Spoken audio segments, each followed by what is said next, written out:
এবার দেশে ছাত্র জনতার গণ অভ্যুত্থান অর্থাৎ বিগত 18 বৎসর যাবৎ রাজনৈতিকভাবে রাজনৈতিক নেতাকর্মী বাংলাদেশ জাতীয়তাবাদী দল সহ বিভিন্ন রাজনৈতিক দলের নেতাকর্মীরা 18টি বৎসর যে ত্যাগ স্বীকার করেছে, যে শত শত মায়ের বুক খালি হয়েছে, যে পঙ্গুত্ব বরণ করেছে, আমার ইলিয়াস আলী হারিয়ে গেছে না মারা গেছে আমরা জানি না, তার ছেলেমেয়েরা জানে না ইলিয়াস আলীর কবর কোথায়। কাজেই এই প্রশ্নের উত্তর তো সবাইকে দিতে হবে।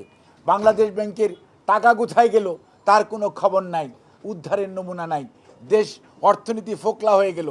এখন কি অবস্থা? অর্থাৎ এই যে একটি সিচুয়েশন নিয়ে এসেছিল, গণতন্ত্রের লেবাস পরে গণতন্ত্রকে, হিটলারও গণতান্ত্রিক ছিল, কিন্তু হিটলার যেমন গণতন্ত্রকে কিভাবে জবাই করেছে আমরাও দেখেছি। অমুকের বেটি অমুক কিভাবে গণতন্ত্রকে জবাই করে পালিয়ে গেছে, দেশের মানুষ অবলোকন করেছে।